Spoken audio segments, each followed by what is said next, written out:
गद्दारामुळे नाराज झालेल्यांनी पुन्हा शिवसेनेमध्ये यावं. आष्टीकरांमुळे पक्षापासून दुरावलेले नेते कार्यकर्ते पदाधिकाऱ्यांना उद्धव ठाकरेंची साद.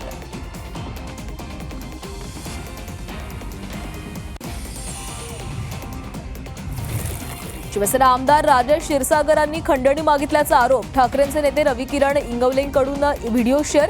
कंत्राटदाराकडे टक्केवारी मागत असल्याचा आरोप. झी 24 तास व्हिडिओची पुष्टी करत नाही. विलास गुलेंच्या मारेकऱ्यांना अटक झालीच पाहिजे. घुले कुटुंबाला न्याय मिळायला हवा. जरांगेंची मागणी तर धनंजय मुंडेंना निर्दोष लोकांना गुंतवण्याचा नाद. मनोज जरांगे पाटलांचा टू द पॉइंट आरोप.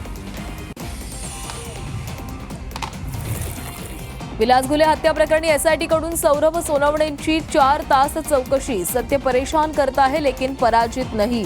बजरंग सोनवणेंची प्रतिक्रिया.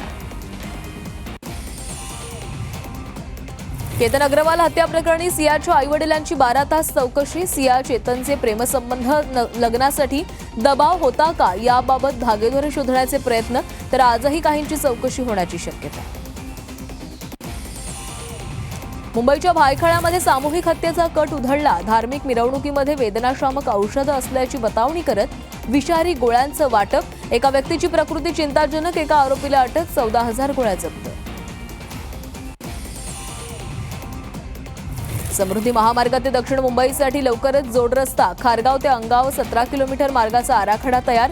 प्रस्ताव मंजुरीसाठी सरकारकडे पाठवणार. तर आमणे ते मुंबई 2 तासांचा प्रवास 1 तासामध्ये शक्य होणार. अकोल्यातील बियाणांची अवैध विक्री. मूर्तिजापूरमध्ये कृषी विभागाची मोठी कारवाई. 21 लाख रुपये किमतीचे 1,988 बियाणांचे पाकिटे जप्त. गुजरातच्या कंपनीवर गुन्हा दाखल. मुंबईमध्ये मोहर्रमच्या मिरवणुकीमध्ये संशयास्पद कॅप्सूल वाटप. कॅप्सूल खाल्ल्यानं अनेकांची तब्येत बिघडली. 4 एकाला अटक. सर्व कॅप्सूल जप्त. जळगावच्या सराफा बाजारामध्ये सोन्या चांदीच्या दरामध्ये वाढ. सोनं प्रतितोळा 2,200 रुपयांनी तर चांदी 2,000 वधारली.